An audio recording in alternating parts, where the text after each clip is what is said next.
नमो अरिहंताणं नमो सिद्धाणं नमो आयरीयाणं नमो वज्झायाणं नमो लोये सौवसाहूणं गुणानां विस्तरं वक्ष्ये स्वभावानां तथैव च पर्यायाणां विशेषेण नत्वा वीरं जिनेश्वरम्। 1008 श्री मूलनायक आदिनाथ भगवान की जय। द्वासांग जिनवाणी माता की जय। आचार्य श्रेष्ठ आचार्य गुरुवर श्री 108 देवसेन स्वामी जी महाराज की जय। आचार्य श्रेष्ठ आचार्य गुरुवर श्री 108 विद्यासागर जी महाराज की जय। तीर्थ चक्रवर्ती जगत पूज्य निर्यापक श्रमण मुनि पुंगव श्री 108 सुधा सागर जी महाराज की जय। समस्त मुनि संघ की जय। आला पद्धति ग्रंथ के स्वाध्याय में हम सभी द्रव्यों के स्वरूप के बारे में और द्रव्यों का लक्षण क्या होता है, गुण क्या कहलाते हैं, पर्याय क्या कहलाती हैं, गुण के कितने भेद होते हैं, सामान्य और विशेष गुण ये किसे कहते हैं, ये कितने प्रकार के होते हैं, इत्यादि विषयों को हम पढ़ रहे हैं। पूर्व कक्षाओं में अभी तक अपन ने द्रव्यों के लक्षण को समझा था, जिसमें इन्होंने द्रव्य का लक्षण बताया था कि जो उत्पाद व्यय और द्रव्य से सहित होता है उसे द्रव्य कहते हैं। द्रव्य का एक और दूसरा लक्षण प्राप्त होता है जिसे हम कहते हैं जो गुण और पर्याय से सहित होता है उसे भी द्रव्य कहते हैं। गुण दो प्रकार के होते हैं, सामान्य गुण और विशेष गुण। गुण उसे कहते हैं जो द्रव्य के साथ अविनाभावी संबंध के साथ रहता है या जिसका तादात्म्य संबंध होता है, या जो द्रव्य के साथ त्रैकालिक रहता है, जो भूतकाल में भी था, भविष्य में भी रहेगा और वर्तमान में भी है, कभी द्रव्य का साथ नहीं छोड़ता है, उसे हम गुण कहते हैं। ऐसे जो गुण होते हैं ये दो प्रकार के कहे गए, सामान्य और विशेष। इन 10 प्रकार के सामान्य गुणों में प्रत्येक द्रव्य के 8 गुण पाए जाते हैं, क्योंकि अंत में जो 4 गुण दिए हैं, चेतनत्व, अचेतनत्व, मूर्तत्व और अमूर्तत्व, ये चारों गुणों में ये विरोधी गुण हैं। चेतन अचेतन का विरोधी है, मूर्त अमूर्त का विरोधी है, और दो विरोधी गुण एक साथ एक द्रव्य में नहीं हो सकते। इसीलिए या तो द्रव्य चेतन होगा या अचेतन होगा, या द्रव्य मूर्तिक होगा या अमूर्तिक होगा। इस प्रकार से अपन को लगाना है। जो सामान्य गुण हैं उन सामान्य गुणों में यदि हम द्रव्यों के अनुसार चर्चा करें तो जीव द्रव्य, पुद्गल, धर्म, अधर्म, आकाश, काल, इन सभी द्रव्यों में 8-8 सामान्य गुण होते हैं। जीव द्रव्य में 6 सामान्य गुण तो होंगे ही, अस्तित्व, वस्तुत्व, द्रव्यत्व, प्रमेयत्व, अगुरु लघुत्व, प्रदेशत्व। इसके बाद चेतन अचेतन में से जीव में कौन सा होगा? चेतन का। मूर्त अमूर्त में से जीव कैसा होगा? अमूर्त। पुद्गल की बात करेंगे तो पुद्गल मूर्तिक होता है और अचेतन होता है। बाकी जो धर्म, अधर्म, आकाश और काल, ये 4 द्रव्य हैं, ये चारों द्रव्य अचेतन भी हैं और अमूर्तिक भी हैं, क्योंकि इसमें चेतना भी नहीं पाई जाती और स्पर्श रस गंध वर्ण भी नहीं पाया जाता। इस प्रकार से अपन को सभी द्रव्यों में सामान्य गुणों की विवेचना करनी चाहिए। इसके बाद अपनी विशेष गुणों पर चर्चा चल रही थी, तो विशेष गुणों में ज्ञान, दर्शन, सुख और वीर्य 4 गुण ये हैं। स्पर्श रस गंध वर्ण 4 गुण ये 8। फिर गति हेतुत्व, स्थिति हेतुत्व, अवगा हेतुत्व, वर्तना हेतुत्व 4 ये 12। और फिर चेतनत्व, अचेतनत्व, मूर्तत्व, अमूर्तत्व, ऐसे 16 विशेष गुण होते हैं। अब इनको अपन द्रव्यों की अपेक्षा बात करेंगे तो जीव और पुद्गल, इन 2 द्रव्यों में कितने गुण होंगे? 6। ज्ञान, दर्शन, सुख, वीर्य 4 ये, और फिर चेतन और अमूर्तिक ये 2 गुण ये, तो जीव द्रव्य में 6 गुण हो जाएंगे। पुद्गल में 6 गुण कौन कौन से होंगे? स्पर्श, रस, गंध, वर्ण। फिर पुद्गल कैसा है? अचेतन है, और अमूर्तिक मूर्तिक में से मूर्तिक है। तो ऐसे ये पुद्गल में 6 गुण होंगे। अब अन्य द्रव्यों की बात करेंगे तो उनमें 3-3 गुण होंगे। जैसे धर्म द्रव्य में इन 16 में से सबसे पहले तो होगा गति हेतुत्व, फिर चेतन अचेतन में से धर्म द्रव्य कैसा है? अचेतन, और मूर्त अमूर्त में से अमूर्तिक। अधर्म द्रव्य की बात करेंगे तो स्थिति हेतुत्व, अचेतनत्व, अमूर्तत्व। आकाश द्रव्य में अवगाह हेतुत्व, अचेतनत्व, अमूर्त तत्व। काल द्रव्य में वर्तना हेतुत्व, अचेतनत्व और अमूर्तिकत्व। इस प्रकार से ये गुण होते हैं। अपन ने एक इसमें विशेष सूत्र पढ़ा था जिसको समझना बहुत जरूरी है। इसमें अपन ने देखा था कि ये जो अंत के 4 गुण हैं, चेतन, अचेतन, मूर्त, अमूर्त, ये जो 4 गुण हैं, ये 4 गुण सामान्य में भी दिए आपने और ये 4 गुण विशेष में भी दिए। तो इनको हम सामान्य माने कि विशेष माने? तब इन्होंने उत्तर दिया था कि ये चारों गुण स्वजाति की अपेक्षा, जब एक ही द्रव्य की बात करेंगे, स्वजाति की बात करेंगे, समान जाति की बात करेंगे, तो ये कैसे कहलाएंगे? सामान्य गुण। और जब ये विजाति यानी किसी अन्य द्रव्य की अपेक्षा बात की जाएगी तो यही गुण विशेष गुण कहलाएंगे। हमने बताया था सामान्य गुण उसे कहते हैं जो एक से अधिक द्रव्यों में पाया जाए, वो सामान्य, और जो किसी एक में ही पाया जाए विशेष रूप से, वो विशेष गुण कहलाता है। जो अपन ने एक गुण की परिभाषा पढ़ी थी, गुण्यते पृथक क्रियते द्रव्यम द्रव्यात् यही ते गुणाः। जो एक द्रव्य को दूसरे द्रव्य से पृथक करते हैं उसे हम गुण कहते हैं। ये विशेष गुण की परिभाषा है। तो जब हम इन गुणों को लगाएंगे, जैसे चेतनत्व, अचेतनत्व, अब जीव द्रव्य चेतन गुण वाला है, तो ये चेतन गुण सामान्य लगाएं कि विशेष लगाएं? अब हमें यह देखना पड़ेगा कि हम किसकी बात कर रहे हैं, जीव जीव की बात कर रहे हैं या जीव पुद्गल की बात कर रहे हैं। हम केवल जीवों की बात करेंगे मात्र जीव द्रव्य में, तो ये चेतन गुण सामान्य हो जाएगा, क्योंकि आप में भी चेतन गुण है, हमारे में भी चेतन गुण है, एक इंद्रियों में भी चेतन गुण है, पंचेंद्रियों में भी चेतन गुण है, अनंत जीव हैं और एक भी जीव ऐसा नहीं जिसमें चेतन गुण नहीं हो, इसलिए ये सामान्य गुण हो गया। लेकिन जब हम जीव द्रव्य को किसी अन्य द्रव्य से कंपेयर करेंगे तो फिर ये चेतनत्व का गुण अन्य द्रव्यों में नहीं है, ये केवल जीव द्रव्य में है, इसलिए ये जीव द्रव्य का विशेष गुण हो जाएगा। क्लियर हो गया? चेतनत्व गुण जीव द्रव्य की ही अपेक्षा जब बात करेंगे तो वो सामान्य गुण है। जब हम एक इंद्री, 2 इंद्री, 4 इंद्री, त्रियंच गति के जीव, नरक गति के, देव गति के, सिद्ध जीव या अपन मनुष्य, किसी को भी लगाएं, जब जीव अपेक्षा की बात की जाएगी, जीव मात्र की, तो अनंत जीवों में, सभी जीवों में चेतना का गुण पाया जाता है, इसलिए ये सामान्य गुण हो गया।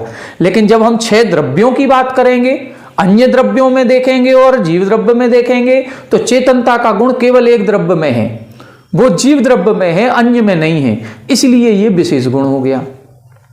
अब अचेतनत्व का गुण देखें। अब अचेतनत्व का जो गुण है ये किसमें, अब अपन को इसकी अपेक्षा लगानी पड़ेगी, हम किस द्रव्य की बात कर रहे हैं। जैसे मान लो हम धर्म द्रव्य की बात करें, धर्म द्रव्य अचेतन है, तो धर्म द्रव्य में अचेतन पने को हम सामान्य से कैसे लगाएंगे और विशेष से कैसे लगाएंगे, क्योंकि धर्म द्रव्य में भी तो अचेतन गुण सामान्य भी है और विशेष भी है। तो इधर कैसे लगाया जाएगा? अचेतन पना सामान्य गुण लगेगा, धर्म, अधर्म, आकाश, काल और पुद्गल, इन सभी में अचेतन गुण है, सभी में है। जब एक से अधिक में कोई गुण पाया जाए तो वो सामान्य गुण कहलाएगा, इसलिए ये तो हो गया सामान्य गुण। जब हम धर्म द्रव्य की बात कर रहे हैं, धर्म द्रव्य में अचेतन गुण को सामान्य गुण सिद्ध करना है, तो कैसे सिद्ध करेंगे? धर्म द्रव्य में अचेतन गुण सामान्य है क्योंकि वो पुद्गल में भी है, क्योंकि वो धर्म में भी है, अधर्म में भी है, आकाश में भी है, काल में भी है, इसीलिए ये सामान्य है। विशेष कैसे हो गया? जीव द्रव्य की अपेक्षा, जीव द्रव्य चेतन है और ये धर्म द्रव्य अचेतन है, इसलिए जब जीव द्रव्य की अपेक्षा अपन कथन करेंगे तो ये अचेतन गुण धर्म द्रव्य का विशेष गुण हो जाएगा। देखो, जो विशेषता हमारे अंदर है उस विशेषता को हम उसी विशेषता वाले किसी दूसरे व्यक्ति से कंपेयर करेंगे तो सामान्य हो जाएगा। हमारे पास भी है, आपके पास भी है, तो समान हो गया। अब जब हमें विशेष दिखना है, हमें अपने आप की विशेषता दिखलानी है, तो ऐसे व्यक्ति से कंपेयर करना पड़ेगा जिसके पास वो गुण नहीं है, तो हम विशेष कहलाएंगे। मान लो हमारे पास भी 4 व्हीलर है और आपके पास भी 4 व्हीलर है, तो बराबर हो गए ना, तो ये सामान्य गुण हो गया। अब हमें अपने आप को विशेष दिखाना है, तो हम ऐसे व्यक्ति से तुलना करेंगे जिसके पास 4 व्हीलर नहीं है, उसके पास 2 व्हीलर है। हम कहेंगे तुम्हारे पास 4 व्हीलर नहीं है, हमारे पास 4 व्हीलर है, बस ये अब हमारा विशेष गुण हो गया। इसी तरह से जब धर्म द्रव्य में हम अचेतन गुण को सामान्य गुण सिद्ध करेंगे, तो हम धर्म द्रव्य की तुलना अधर्म से, पुद्गल से, आकाश से, काल से करेंगे। लेकिन जब अधर्म द्रव्य की तुलना अचेतन गुण की अपेक्षा हमें विशेष दिखानी है कि अधर्म द्रव्य अचेतन है, ये गुण किसी में नहीं है, तो हमें उसकी तुलना जीव से करनी पड़ेगी, क्योंकि जीव चेतन है। तो जीव चेतन है, अधर्म द्रव्य अचेतन है। तो जब इन दो द्रव्यों की आपस में तुलना होगी तो दोनों के गुण विशेष हैं। जीव द्रव्य का चेतन गुण विशेष हो गया, अधर्म द्रव्य का अचेतन गुण विशेष हो गया। क्लियर हो गया? इसी तरह से अमूर्तिक पने को करना पड़ेगा। अमूर्तिक पना, मान लो काल द्रव्य अमूर्तिक है। अब काल द्रव्य को अमूर्तिक पना हमें सामान्य में भी लेना है और विशेष में भी लेना है। सामान्य में सिद्ध कैसे करेंगे? काल द्रव्य अमूर्तिक है, ये सामान्य गुण है। क्यों? क्योंकि पुद्गल जीव द्रव्य भी अमूर्तिक है, क्योंकि धर्म द्रव्य भी अमूर्तिक है, क्योंकि अधर्म द्रव्य भी अमूर्तिक है। तो अमूर्तिक पना सभी में हो गया, इसलिए सामान्य हो गया। अब काल द्रव्य के अमूर्तिक पने को हमें विशेष दिखाना है। अब विशेष कहां से दिखाएंगे? अब पुद्गल की अपेक्षा, क्योंकि पुद्गल मूर्तिक है और काल द्रव्य अमूर्तिक है। तो काल द्रव्य का अमूर्तिक पना पुद्गल की अपेक्षा से विशेष हो जाएगा। यदि हम धर्म अधर्म की अपेक्षा लगाएंगे तो वो सामान्य होगा। कुल मिलाकर के यदि हमने जैसे आपको बताया कि अपने आप को हमें विशेष बताना है, तो हमें ऐसे व्यक्ति से तुलना करनी पड़ेगी जिसमें वो गुण नहीं हो, तो हम विशेष कहलाएंगे। और ऐसे से तुलना करेंगे जिसमें वो गुण है, तो हम सामान्य हो जाएंगे। तो ये अमूर्तिक और अचेतनपना धर्म, अधर्म, आकाश और काल, इन चारों भी द्रव्यों में है। अमूर्तिक भी है, अचेतन भी हैं। अब ये दोनों गुण सामान्य भी हैं और विशेष भी हैं। तो सामान्य में जब हम बताएंगे तो धर्म द्रव्य हो चाहे कोई भी एक द्रव्य ले लें, उसकी तुलना अन्य स्वजाति से करनी पड़ेगी। स्वजाति का मतलब उसी प्रकार के अचेतन द्रव्यों से या अमूर्तिक द्रव्यों से। लेकिन जब हम विशेष दिखाना है तो विजाति को लेना पड़ेगा। विजाति का मतलब उससे विपरीत गुण वाले से। हमें अचेतन की सिद्धि करनी है तो जीव द्रव्य से तुलना करेंगे। हमें अमूर्तिक की तुलना करनी है तो हम पुद्गल से तुलना करेंगे। बस ये अपन को विशेष समझना पड़ेगा। तो स्वजाति और विजाति समझ में आ गया होगा। सामान्य गुण भी ये कहे गए हैं चारों, और ये चारों विशेष भी कहे गए हैं। जब समान जाति की बात होगी, समान गुण धर्म वालों की बात होगी, तो उसको हम सामान्य गुण कहेंगे। जब विपरीत गुण वाले से बात करेंगे तो विशेष गुण हो जाएंगे। फिर इसके बाद अपन ने देखा था गुण व्युत्पत्ति अधिकार। इसमें आया था गुण किसे कहते हैं, तो सहभुवो गुणा। सहभुवो गुणा का मतलब जो द्रव्य के साथ हमेशा पाया जाता है उसे गुण कहते हैं। क्रमवर्तिनः पर्यायः, पर्याय क्रमवर्ती होती हैं। ये क्रम से उत्पन्न होती हैं। गुण त्रैकालिक होते हैं, अन्वयी होते हैं, तादात्म्य संबंध वाले होते हैं। गुण कभी द्रव्य को छोड़ के नहीं पाया जाएगा। पर्याय भी द्रव्य को छोड़ के नहीं पाई जाएगी, लेकिन पर्याय त्रैकालिक नहीं होती, तात्कालिक होती है। उत्पन्न होती है, नष्ट होती है, उत्पन्न होती है, नष्ट होती है। ये पर्याय का स्वरूप है।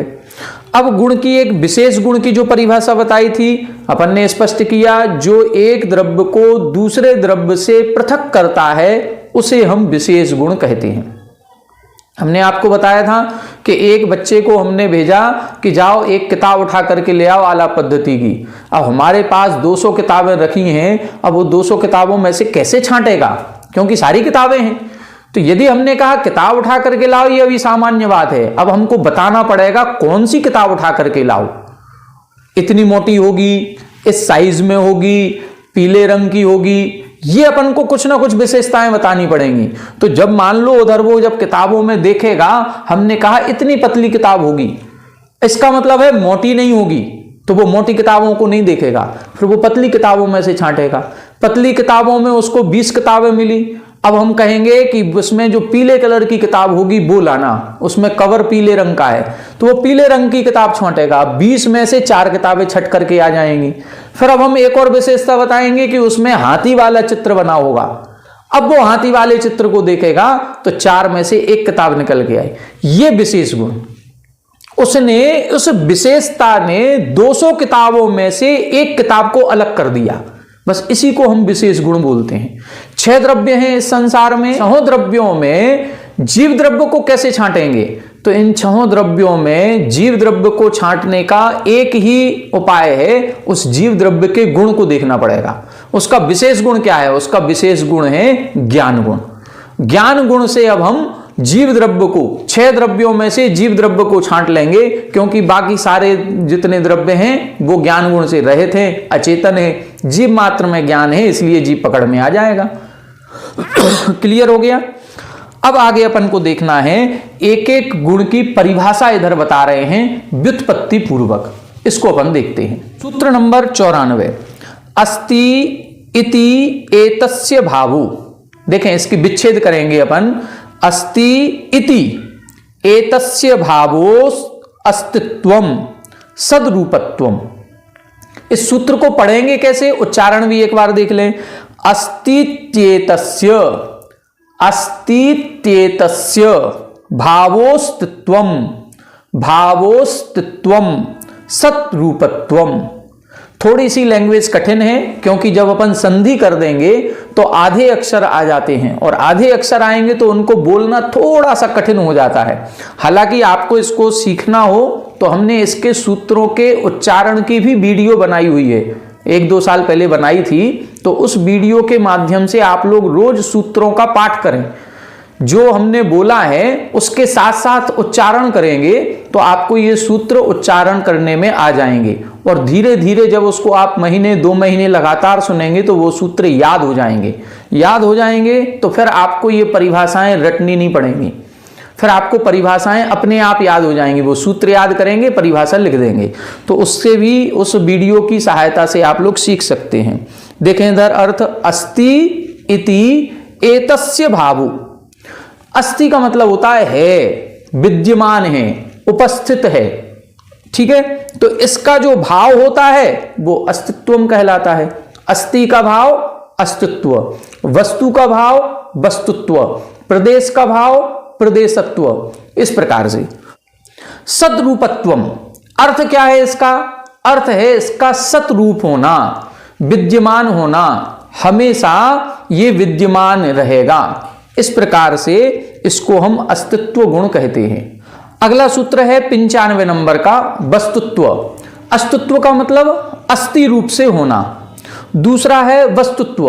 वस्तुत्व किसे कहते हैं? वस्तुनो भावो वस्तुत्वम। जो वस्तुपने का भाव होता है उसको हम वस्तुत्व कहते हैं।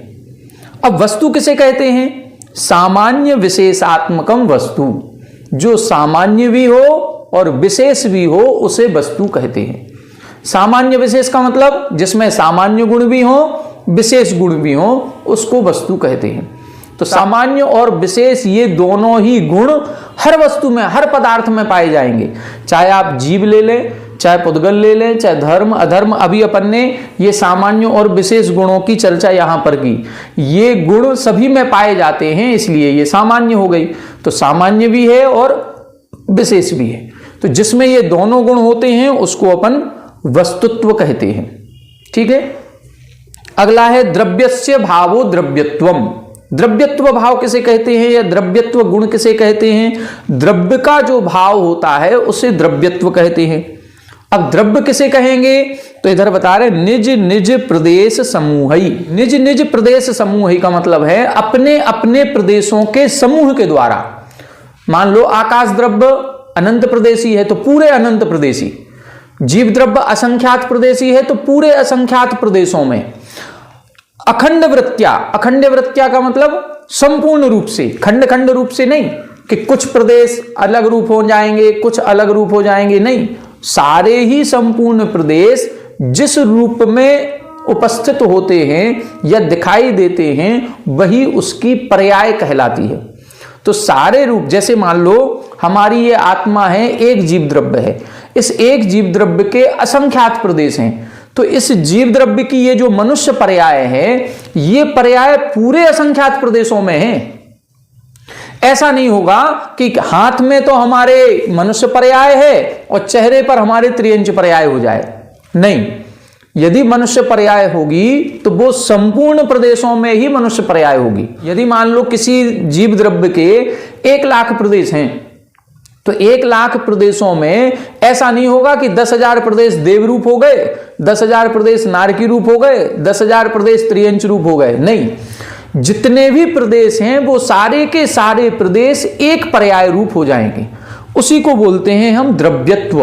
तो क्या कहा, निज निज प्रदेश समूह ही, अपने अपने प्रदेश समूह के द्वारा अखंड वृत्त्या, संपूर्ण रूप से, खंड खंड नहीं करना है, अंश रूप में नहीं करना है, संपूर्ण रूप से स्वभाव विभाव पर्यायान, स्वभाव पर्यायों को अथवा विभाव पर्यायों को जो प्राप्त होता था, होता है अथवा होगा, उसको हम बोलते हैं द्रव्य। देखो, अब इधर दोनों प्रकार की पर्याय लिखी, स्वभाव पर्याय भी लिखी और विभाव पर्याय भी लिखी। ये दोनों क्यों लिखे? क्योंकि धर्म द्रव्य, अधर्म द्रव्य, आकाश द्रव्य और काल द्रव्य, ये 4 द्रव्यों में विभाव पर्याय होती ही नहीं। ये 4 द्रव्य तो स्वभाव रूप से ही परिणमन करते हैं। जब ये स्वभाव रूप से ही परिणमन करेंगे तो इनकी जो भी पर्याय निकलेगी पूरे प्रदेशों में एक पर्याय होगी, वो शुद्ध रूप में ही होगी, स्वभाव रूप में ही होगी, इनकी विभाव नहीं होगी। अब जीव द्रव्य पुद्गल की बात करें तो जीव द्रव्य में जो सिद्ध परमेष्ठी हैं वो भी स्वभाव को प्राप्त हो चुके हैं, शुद्ध हो गए हैं, तो उनकी जितनी पर्याय निकलेगी वो भी स्वभाव रूप से निकलेगी। लेकिन जो अपन संसारी जीव हैं, ये संसारी जीवों की जो पर्याय होगी वो विभाव पर्याय होगी, वो स्वभाव नहीं होगी। क्यों? क्योंकि हम कर्म से प्रभावित हैं, कर्म से सहित हैं। हमारा जो द्रव्य है वो अभी अशुद्ध है और अशुद्ध द्रव्य की पर्याय भी अशुद्ध ही होगी, शुद्ध नहीं हो सकती। इसीलिए अभी हम विभाव रूप से हैं तो हमारा जो पर्याय निकलेगी वो भी वैभाविक परिणति वाली होगी, विभाव पर्याय कहलाएगी। इसी प्रकार से पुद्गल है, पुद्गल जब अणु रूप में है तो उसकी स्वभाव पर्याय कहलाएगी, लेकिन वही पुद्गल जब स्कंध रूप में दिखाई देता है तो उसकी वो विभाव पर्याय कहलाती है। क्लियर हो गया? ये इधर द्रव्य की परिभाषा बता रहे हैं, या द्रव्य में जो द्रव्यत्व गुण है उसकी। तो द्रव्यत्व गुण किसे कहेंगे? द्रव्य का जो भाव होता है उसे द्रव्यत्व कहते हैं। वह द्रव्यत्वपना अपने अपने, जैसे धर्म द्रव्य के असंख्यात प्रदेश हैं तो संपूर्ण असंख्यात प्रदेशों में एक पर्याय उत्पन्न होगी। आकाश द्रव्य के अनंत प्रदेश हैं तो संपूर्ण अनंतानंत प्रदेशों में एक ही पर्याय होगी। जीव द्रव्य के असंख्यात प्रदेश हैं तो संपूर्ण असंख्यात प्रदेशों का जो समूह बनेगा उसकी एक पर्याय उत्पन्न होगी, या तो वो स्वभाव रूप होगी या विभाव रूप होगी। तो स्वभाव रूप से परिणमन करना अथवा विभाव रूप से परिणमन करना ही ये द्रव्यत्वपना कहलाता है। ये पर्यायें अनादिकाल से उत्पन्न हो रही हैं और अनंत काल तक उत्पन्न होती रहेंगी। एक भी द्रव्य ऐसा नहीं है जिसकी पर्याय उत्पन्न ना हो। ठीक है, इसके बाद बता रहे हैं द्रव्य का लक्षण 97 नंबर में। इसी का लक्षण बता रहे हैं, सद्द्रव्य लक्षणम। द्रव्य कैसा है? सत द्रव्य लक्षणम, सत जिसका लक्षण है। सीदति स्वकीयान पर्यायान व्याप्नोति सत।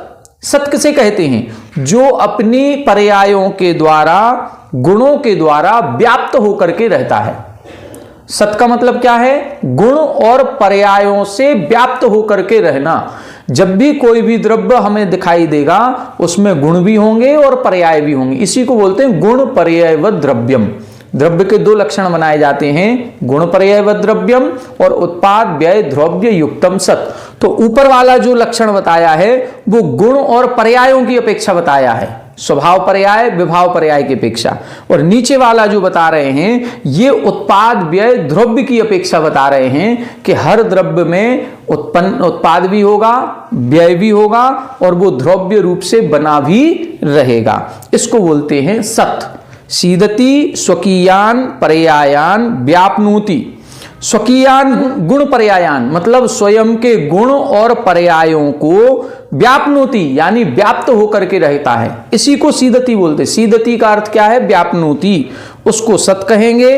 उत्पाद व्यय द्रव्य युक्तम सत, या फिर उत्पाद व्यय द्रव्य से सहित कहें, उसको सत कहें, अथवा अपनी जो गुण और पर्यायों से सहित होता है उसको सत कहें। कुल मिलाकर के दोनों भी लक्षण यहां पर सिद्ध इन्होंने कर दिए। द्रव्यत्व में दो प्रकार की परिभाषाएं लगाई जाएंगी। जो गुण और पर्यायों को प्राप्त होकर के व्याप्त होकर के रहता है उसको हम सत कहते हैं। ये यहां पर अपन को समझना चाहिए। प्रमेयत्व लक्षण किसे कहते हैं? प्रमेयस्य भावः प्रमेयत्वम्। जो प्रमेय का भाव होता है उसे प्रमेयत्व कहते हैं। प्रमेय हमने आपको बताया था अभी परसों नरसों की कक्षा में, उसमें हमने 4 शब्द बताए थे, ज्ञान, ज्ञाता, ज्ञेय और ज्ञप्ति। इसी तरह से 4 शब्द होते हैं, प्रमाण, प्रमाता, प्रमेय और प्रमिति। ज्ञान का मतलब जिस गुण के द्वारा पदार्थों का हमें ज्ञान होता है वो गुण, उसको हम ज्ञान कहेंगे। जिस पदार्थ का ज्ञान करना है उस पदार्थ को ज्ञेय कहेंगे। जो इन पदार्थों का ज्ञान करता है, जिसके अंदर ये ज्ञान गुण पाया जाता है, उसको ज्ञाता कहते हैं। और जब ज्ञाता अपने ज्ञान के द्वारा ज्ञेय का ज्ञान कर लेता है, उसका जो फल निकलता है उसको हम ज्ञप्ति कहते हैं। इसी प्रकार से सेम वर्ड है, समान, चाहे ज्ञाता कहें चाहे प्रमाता कहें, एक ही चीज। ज्ञेय कहें या प्रमेय कहें, ज्ञान कहें या प्रमाण कहें, प्रमिति कहें या ज्ञप्ति कहें, एक ही चीज है। कहीं कहीं किसी किसी ग्रंथ में प्रमेय शब्द मिलेगा, किसी ग्रंथ में ज्ञेय शब्द मिलेगा, कहीं ज्ञाता मिलेगा, कहीं प्रमाता मिलेगा, दोनों का अर्थ एक ही है। तो यहां पर प्रमेयत्व का मतलब क्या है? प्रमेय का मतलब ज्ञेय, ज्ञेय का मतलब जिन पदार्थों को भी हम देख रहे हैं, जान रहे हैं, उसमें 2 गुण कारण हैं। एक गुण हमारे अंदर है तो दूसरा गुण उस पदार्थ के अंदर है। जब दोनों गुण मिलते हैं तब किसी पदार्थ का ज्ञान होता है। हमारे अंदर ज्ञान का गुण है जिससे हम उसको जान रहे हैं, लेकिन उसके अंदर भी एक गुण है, उसके अंदर है प्रमेयत्व का गुण, जिसके कारण से हम उसको जान पा रहे हैं। यदि पदार्थ के अंदर प्रमेयत्व गुण नहीं होगा तो हम ज्ञान होते हुए भी उसको नहीं जान पाएंगे।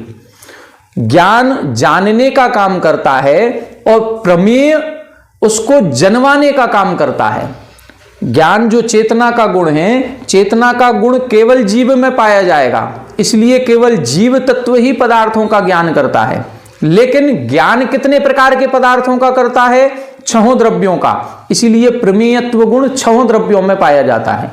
क्यों? क्योंकि सभी को जाना जा रहा है। आकाश द्रव्य के अंदर भी प्रमेयत्व गुण है, इसीलिए केवल ज्ञानी ने केवल ज्ञान के द्वारा उस आकाश को जान लिया। यदि आकाश द्रव्य के अंदर प्रमेयत्व गुण नहीं होता तो हमें इसका पता भी नहीं चलता कि ऐसा भी कोई तत्व या द्रव्य है। केवल ज्ञान के द्वारा धर्म, अधर्म, काल द्रव्य, आकाश द्रव्य, ये अमूर्तिक द्रव्यों को भी जान लिया। यदि केवल ज्ञान के द्वारा इनको जाना गया है तो इनके अंदर प्रमेयत्व गुण है, तभी इनको जाना है। यदि प्रमेयत्व गुण नहीं होता तो इनको जान ही नहीं पाते। ये प्रमेयत्व गुण आत्मा के अंदर भी है, इसीलिए हम ऐसे हैं कि जो हम स्वयं को भी जानते हैं और पर को भी जान रहे हैं। जितने जीवों ने केवल ज्ञान को प्राप्त किया है उन्होंने पर पदार्थों को जान करके केवल ज्ञान नहीं किया, उन्होंने स्वयं ने अपनी आत्मा को जान करके केवल ज्ञान प्राप्त किया। तो स्वयं की आत्मा को जानेंगे कैसे? अपनी आत्मा में भी प्रमेयत्व गुण है, उस प्रमेयत्व गुण के कारण से हम अपनी आत्मा को जान लेते हैं। ज्ञान गुण भी है और प्रमेय गुण भी है, इसीलिए उस ज्ञान गुण के द्वारा प्रमेय गुण के कारण से उस आत्म तत्व को जान लिया जाता है। अपन जो पढ़ते हैं आत्मा को आत्मा में स्थित होकर के ध्यान करती है, तो आत्मा ही ध्यान करने वाली है, आत्मा का ही ध्यान कर रही है, आत्मा के द्वारा कर रही है। कैसे? यही अभेद होता है। तो ज्ञान गुण भी है और प्रमेय गुण भी है इसलिए। लेकिन जब हम दूसरे पदार्थों को जानेंगे तो यहां पर प्रमेय गुण है। मान लो एक चेयर यहां पर रखी है तो इस चेयर में प्रमेय गुण है, हमारे अंदर ज्ञान गुण है, हमने ज्ञान गुण से उस प्रमेय को जान लिया। यदि ये कोई पदार्थ ऐसा है जिसके अंदर प्रमेयत्व गुण नहीं है तो हम उसको केवल ज्ञान होने के बाद भी नहीं जान पाएंगे, ये अपन को समझना है। प्रमेयत्व गुण ही जनवाने का काम करता है, ये बहुत महत्वपूर्ण गुण है। क्या लिखा? प्रमेयस्य भावः प्रमेयत्वम, प्रमेय का जो भाव है वो प्रमेयत्व है। प्रमाणेन स्वपर रूपम परिच्छेद्यम प्रमेयम, प्रमाणेन, प्रमाणेन का मतलब ज्ञान के द्वारा, स्वपर रूपम, स्व या पर रूप, आत्मा के संबंध में स्व लग जाएगा, अन्य द्रव्यों के संबंध में पर लगेगा। ऐसे स्वयं के स्वरूप को, आत्म स्वरूप को और पर पदार्थों के स्वरूप को परिच्छेद्यम, जो ज्ञान कराने का काम करता है, परिच्छेदन करने का मतलब उसको जानना, जानने का काम करता है, उसको प्रमेय गुण कहते हैं। तो प्रमेयत्व गुण बहुत महत्वपूर्ण गुण है। हम केवल ज्ञान गुण के कारण से ज्ञानी नहीं हैं, ज्ञान गुण के साथ साथ अन्य द्रव्यों में जो प्रमेयत्व का गुण है, उस प्रमेयत्व गुण के कारण से हमारा ज्ञान गुण काम का है। यदि प्रमेयत्व गुण नहीं हो किसी पदार्थ में तो हम ज्ञान अकेले ज्ञान गुण से क्या कर लेंगे? कुछ नहीं कर पाएंगे। तो अन्य द्रव्यों में भी प्रमेयत्व गुण है, इसलिए हमारा ज्ञान भी सहकारी हो रहा है, कार्यकारी हो रहा है, उसका फल प्राप्त हो रहा है।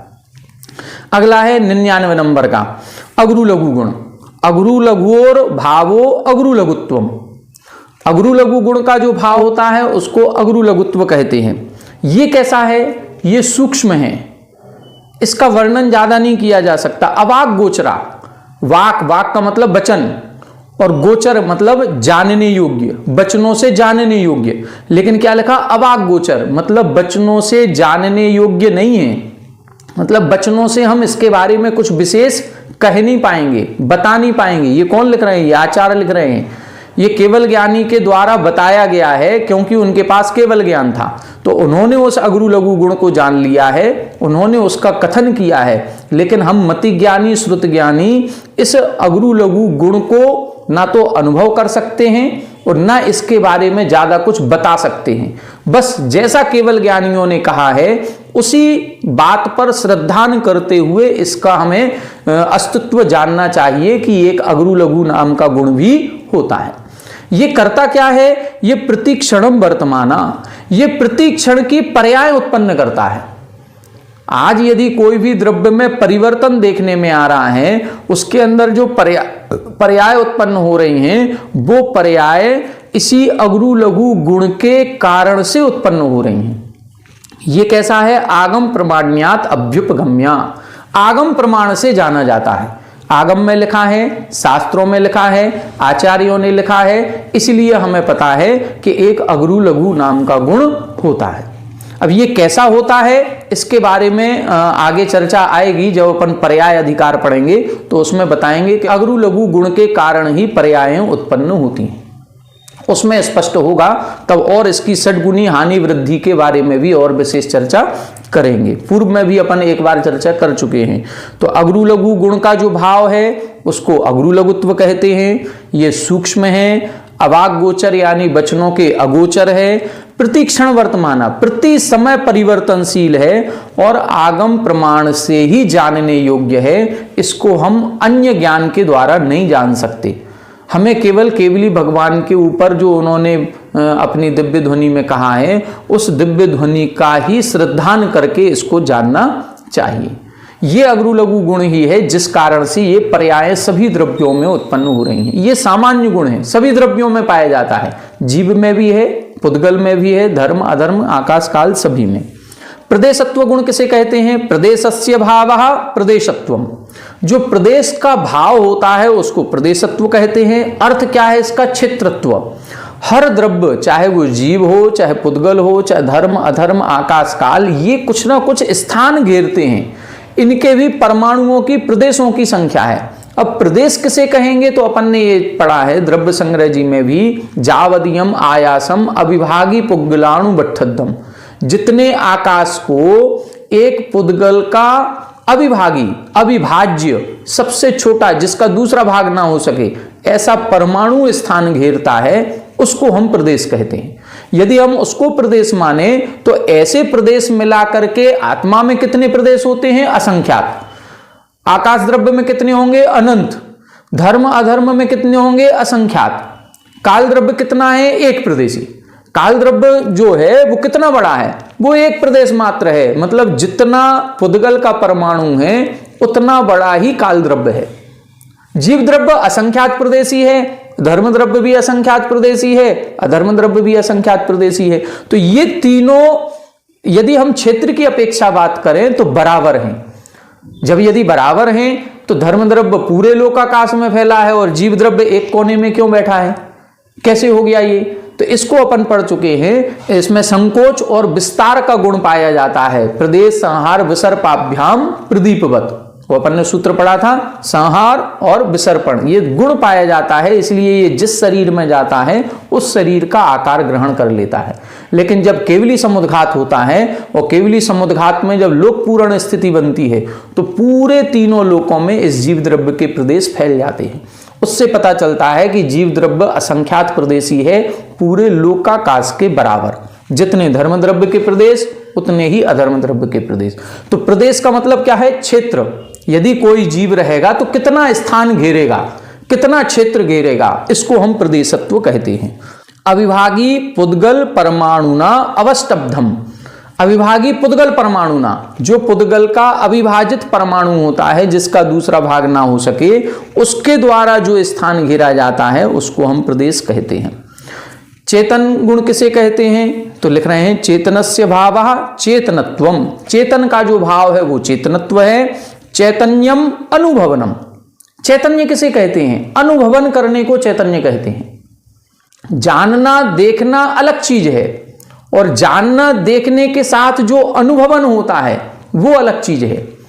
चेतन गुण के ही ये दो भेद करेंगे हम, जानना और देखना। देखो, जब विशेष गुणों की चर्चा की गई तो विशेष गुणों में जीव के 6 गुण लिखे, उन 6 गुणों में ज्ञान गुण भी लिखा, दर्शन गुण भी लिखा, सुख गुण भी लिखा और वीर्य गुण भी लिखा, और साथ में चेतन गुण भी लिखा। अब जब ज्ञान गुण लिख दिया, दर्शन गुण लिख दिया, तो चेतन गुण क्यों लिखा? इसका मतलब है ज्ञान गुण दर्शन गुण अलग है, चेतन गुण अलग है। ज्ञान गुण से हम पदार्थों का ज्ञान करते हैं, विशेष ज्ञान। दर्शन गुण से उनका सामान्य ज्ञान होता है, लेकिन इस पदार्थों का जो ज्ञान हुआ उसका अनुभवन करना, ये चेतनता का गुण है। ये चेतनता का गुण अन्य द्रव्यों में नहीं होता। कुल मिलाकर के ज्ञान और दर्शन के साथ इन दोनों की जो मिली जुली स्थिति बनती है उसी को हम चेतनता का गुण कहते हैं। चैतन्य का मतलब है अनुभवन करना। देखो, अब आजकल ज्ञान की बात करें तो हम कहते किताबों में बहुत ज्ञान भरा पड़ा है। तो किताबों में ज्ञान है तो क्या उसको अनुभव होता है? अनुभव नहीं होता। ज्ञान है किताबों में, लेकिन उस ज्ञान को जब हम प्राप्त करते हैं तो हमारे अंदर में अनुभवन होता है, उसका वो हम अनुभव करते हैं। आजकल ये कहा जाता है कि मोबाइल में जो गूगल है, उस गूगल से आप कुछ भी पूछो वो उत्तर देगा, और गूगल उत्तर देता है। गूगल सुन भी रहा है, गूगल बोल भी रहा है। मोबाइल अब आजकल सब कुछ कर रहा है, मोबाइल बोलता भी है, मोबाइल सुनता भी है। तो बोलना और सुनना ये तो फिर जीव का काम है। तो क्या ये मोबाइल भी जीव हो गया? नहीं, बोलने और सुनने मात्र से जीव नहीं हो गया। उसमें जितना फीड किया गया वो उतना बोल रहा है, उतना सुन रहा है, लेकिन वो अनुभव नहीं कर सकता। बोलते हुए भी सुनते हुए भी हम उसका अनुभव कर सकते हैं। तो जिसमें चेतनता का गुण होगा उसमें अनुभवन करने की शक्ति आएगी। हम किसी पदार्थ को देख करके खुश हो सकते हैं, किसी पदार्थ को देख करके हम दुखी हो सकते हैं। हमें कुछ ज्ञान मिल जाएगा तो उस ज्ञान से हम सुखी दुखी हो सकते हैं, वो अनुभवन हम करेंगे। लेकिन मोबाइल में आप कितना भी ज्ञान भर दें, उसको ना सुख का अनुभव है ना दुख का अनुभव है। गूगल में कितना भी नॉलेज भरा रहे, किताबों में कितना भी नॉलेज लिखा हो, कॉपियों में आप डायरी लिख करके भर दें, इससे कोई फर्क नहीं पड़ता। यदि हमने जो ज्ञान हमारे पास है उस ज्ञान को हम डायरी में लिख दें तो क्या वो डायरी भी ज्ञानवान हो जाएगी? नहीं होगी। उसमें अनुभवन करने की शक्ति नहीं आएगी। इसीलिए चेतन को लिखा है चेतनस्य भावः चेतनत्वम चैतन्यम अनुभवनम। ये चेतनता का अनुभवन करना ही चेतनता का गुण है। ठीक है। अचेतनस्य भावो अचेतनत्वम अचैतन्यम अननुभवनम। अचेतन का जो भाव होता है वो अचेतनपना है, उसका मतलब है अननुभवनम, अनुभव नहीं होना। बस इसी पदार्थ इसी गुण से हम समझ सकते हैं कि कौन सा द्रव्य चेतन है, कौन सा अचेतन है। हम घर में टीवी चलाते हैं तो सभी जो भी कलाकार हैं वो बोलते हुए नजर आते हैं, वो सारे बोलते हुए नजर आ रहे हैं, चलते फिरते नजर आ रहे हैं, तो क्या वो टीवी जीव हो गई? नहीं, उसके अंदर जो पिक्चर दिख रही है वो केवल एक प्रदर्शन कर रही है, उसमें एक पिक्चर दिखाई दे रही है जो चलती है, फिरती है, उठती है, बैठती है, लेकिन उसमें अनुभवन कुछ भी नहीं है, इसीलिए वो क्या है? अचेतन है। मूर्तस्य भावो मूर्तत्वम रूपादिमत्वम, जो रूपादिमान होता है उसको हम रूपी कहते हैं, और रूपी पने का जो भाव है वो उसको मूर्तत्व कहते हैं। तो मूर्तत्व एक ही चीज है, रूप, रस, गंध, स्पर्श, इन 4 गुणों से जो सहित होता है उसको हम रूपी कहते हैं, और रूपी पने का जो भाव उसको हम मूर्तत्व कहते हैं। इसी तरह से उल्टा कर दें इसका विपरीत, तो अमूर्तस्य भावो अमूर्तत्वम, अमूर्तपना क्या कहलाता है? रूपादि रहितत्वम, रूप, रस, गंध, वर्ण से रहित होना, ये अमूर्तिकपना कहलाता है। तो इस प्रकार से ये 10 सामान्य गुण जो थे उनकी व्युत्पत्ति पूर्वक इधर इन्होंने परिभाषा बताई है कि मूर्तिकपने से क्या लेना है? रूपादिमत्वम, ये लेना है। प्रदेशत्व से क्या लेना है? क्षेत्रत्वम, ये लेना है। अस्तित्व से क्या लेना है? सत इति, जो विद्यमान है वो लेना है। द्रव्यत्व से क्या लेना है? स्वकीयान पर्यायान, गुण पर्यायान, जो स्वयं के गुण पर्यायों से अखंड वृत्ति से अपनी पर्यायों से सहित था, पर्यायों से सहित होगा, ये भाव। तो ये व्युत्पत्ति में हर एक गुण की व्याख्या दी गई है कि उस शब्द से हमें ग्रहण क्या करना है, बस ये व्युत्पत्ति कहलाती है। तो व्युत्पत्ति में उस शब्द का अर्थ भी लिखा है कि मूर्तिक में क्या लेना है? रूपादिमत्वम, अमूर्तिक में रूपादि रहितत्वम, चेतन में चैतन्यम अनुभवनम, ये अनुभवन शब्द मुख्य है इधर। अचेतनता में क्या है? अननुभवनम मुख्य है। प्रदेशत्व में क्षेत्रत्वम मुख्य है। बस इस तरह से अपन को ये एक एक वर्ड को समझना है। ये सामान्य गुणों की विशेष चर्चा इधर इन्होंने कर दी। अब विशेष गुणों की व्युत्पत्ति आगे आएगी, उसको अपन आगे की कक्षा में पढ़ेंगे। आज की कक्षा में इतना ही।